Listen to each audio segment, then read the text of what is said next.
absolutely. It's obviously going to be talking about Trump clinching the nomination. Not that it was any question that he would.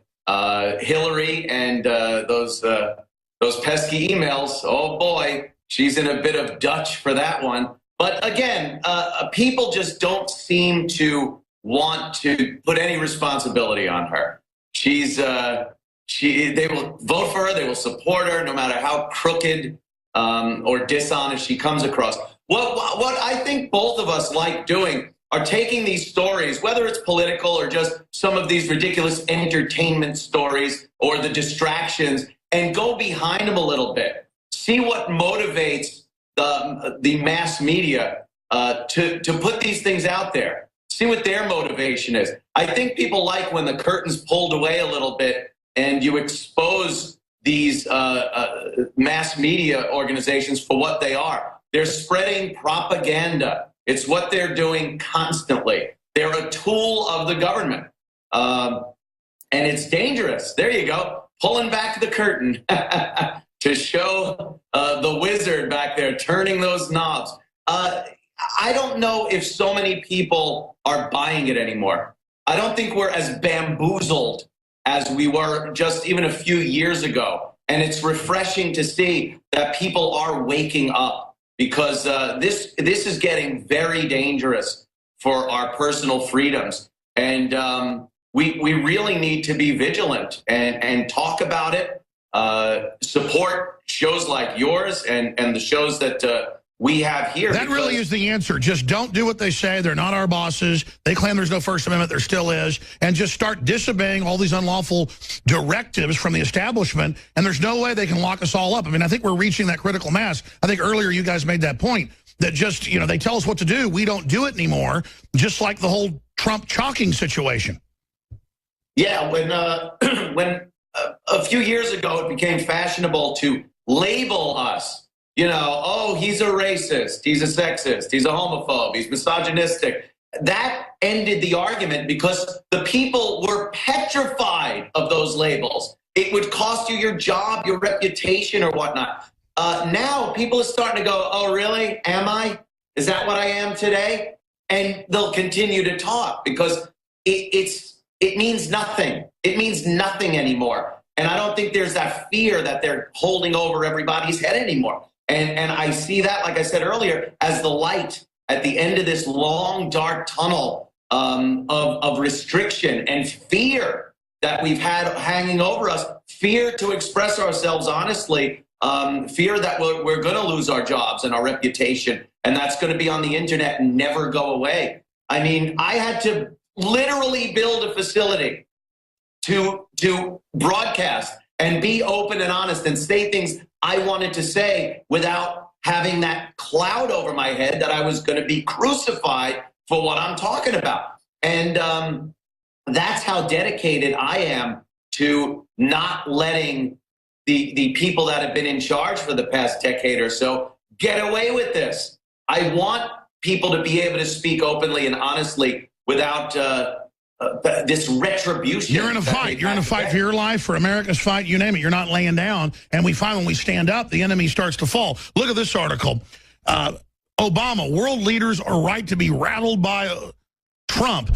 I mean, the communist Chinese lecturing us about Donald Trump and saying he's Hitler when they've killed more people than anyone else in history. I mean, it's just all these other Saudi Arabia telling us who we can vote for, and then the president running around with Hillary, tattling to world leaders as if when Americans get bossed around, we're supposed to just bow down. And I mean, they really have miscalculated. They've gone too far.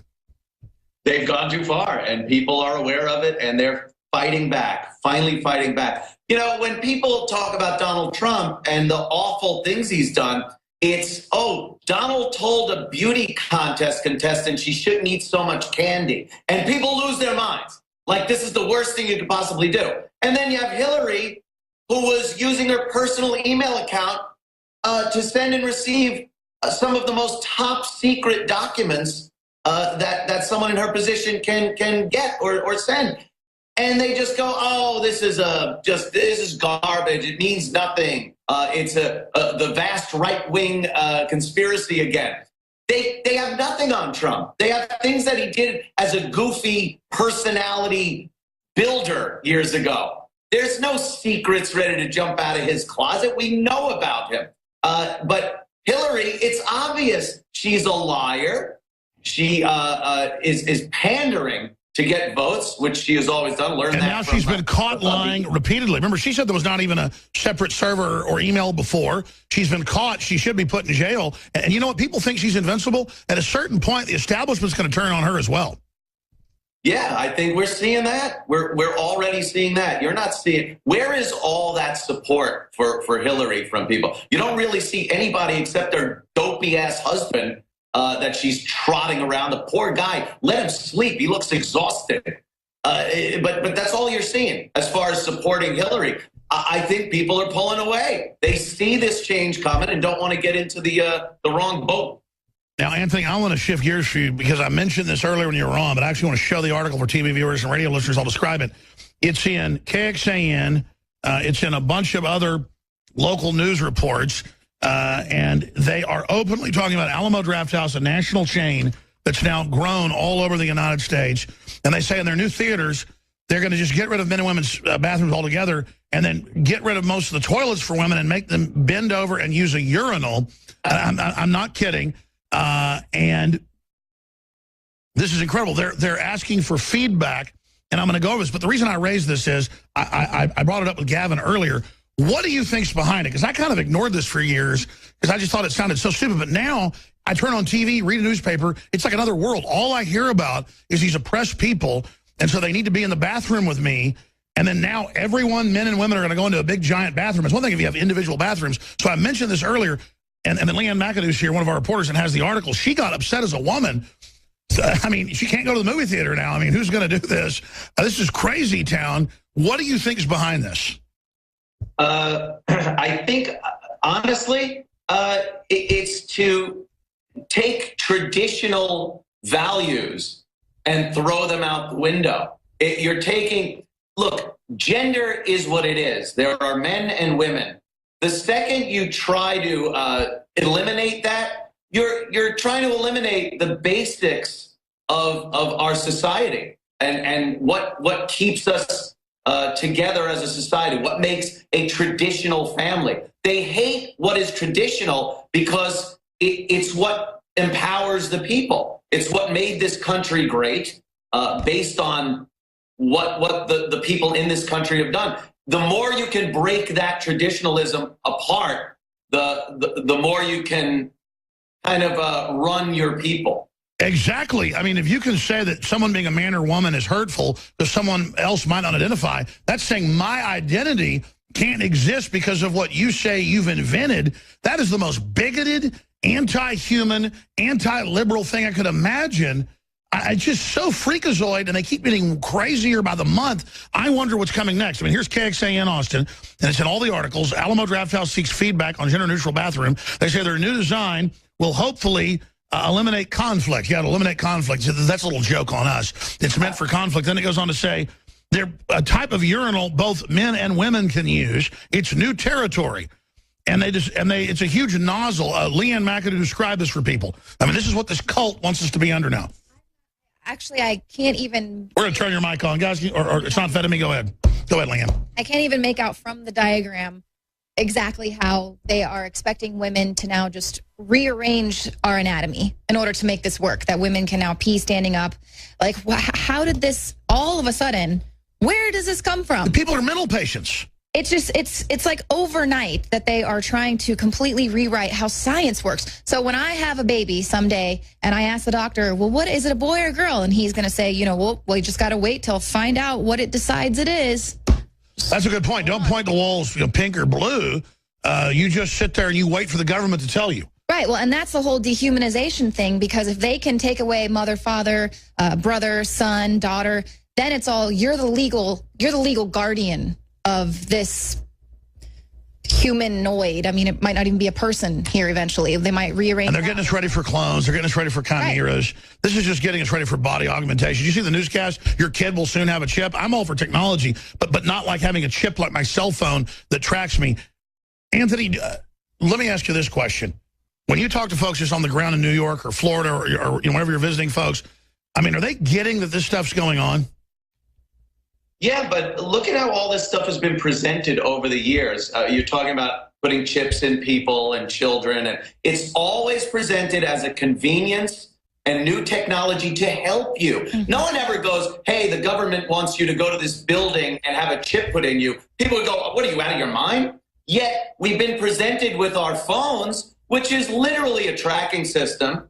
It puts out to the world what we eat, when we sleep, where we go, our families, our friends, our political affiliation, all this stuff. If you told someone years ago that you would carry a device with all your information on it, pictures, all your preferences, you'd say, get out of here. I'm not going to do that. Well, it's always presented as a convenience. You need this, and we eat it up. It's a doppelganger. You have to be vigilant. Wow, the way you put that, it's so true. It literally now, the new iPhones for a couple of years, tracks your heart rate, when you eat, where you go. I mean, soon we won't be able to live without it. So, I mean, they tell you after a little time goes by, and it's been this convenience that now you can't even leave the house without your phone. You lose your mind. So what they do then is say, well, do you realize this could be used, like you say, it tracks your health, maybe your heart rate, this, whatever other biometrics. Do you think that at some point won't be used to deny you insurance? They're going to know you drank beer, you ate steak. Leanne, we're going to break. I'm going to come back and ask you both, but now, how do we counter this? I mean, I'm not going to the Alamo Drafthouse anywhere if they start opening locations where my daughters have to go into bathrooms with men and squat over urinals. Right. That's what I'm saying. Like, this is so new, this whole transgender thing. It's really still, you know, in a state of confusion. And yet they are rearranging bathrooms. They're writing federal laws. Like, where is this going? Where is this going to end? I mean, we're just now witnessing the beginning of this. They admit in the Pentagon documents, we've covered it 30 years ago, the globalists plan to make us asexual, where finally there's just no sex. You're not allowed, and we're going to drug you. THX1138, I see Anthony Cumia nodding his head. We're going to come back with himself and Leanne straight ahead. Then David Knight's coming up, and I shot a special report that is so important where Donald Trump destroys the New World Order. We're going to be airing that as well. All right, Anthony Cumia is our guest. Got to get him back up more often. Really had a lot of fun talking today. David Knight's coming up. They're going to air a special report I shot that's going viral all over the internet. Tea Party News has picked it up. A bunch of other huge sites. It's going to get tens of millions of views. Trump exposes globalist coup inside America. I want to change it to over America. Elite in full panic mode. We're going to air that report. It's about 7 minutes long the next hour when David Knight takes over. Also, we've got a lot of other big news. I should have got into TSA and 70,000 people missing the flights in the last year and how they're demanding more money from Congress and the border's open and they're letting jihadists in. So we'll talk some about that, but just finishing up, Leanne, you had one other point you were going to make to Anthony on the whole thing about women being forced to use urinals, and it's going to be weird, man. I already see it. You walk in, there's like women in the restroom. It's like, what's going on here? Well, there's just a story that came out. A Saudi man shoots the doctor shortly after the doctor delivered his wife's baby because he didn't want a man to see his spouse naked. So, I mean, here you have people who are so terrified of having anyone see anything beyond a woman's eyes, and now you're going to force them to use all the bathrooms? I mean, it's a mental illness. Saudi Arabia is completely mentally ill, and I'm bigoted for saying that. No, they're complete fruits. The Nazis were crazy. The Aztecs were nuts. People go crazy. Yeah. Why not admit Saudi Arabian people under this government are nuts? Anthony, I want to get some into the TSA. We're almost out of time, but we were getting into all this, and I forget the point before we went to break, but there's just so much going on. It's like crazy people are taking over. Yeah, the TSA thing. I mean, not only are the lines ridiculous, everybody that goes to the airport realizes there's got to be a better way. And it's not working. I mean, there's something like a 98% failure rate when they test the TSA agents with explosives. They've never caught one terrorist. So it's not even working. We're all waiting on these lines, and it's a dog and pony show to make us feel good and feel safe. It's not working. Well, I mean, in Europe, you go over there now, and it's mainly the jihadis that run the security. That whole, I don't know what kind of psychopath you'd have to be to fly out of De Gaulle Airport at this point. They have people on the airport's payroll that are jihadis. I don't understand. Well, you don't want to offend people? You'd rather blow up at 37,000 feet than offend somebody because you're questioning I think that's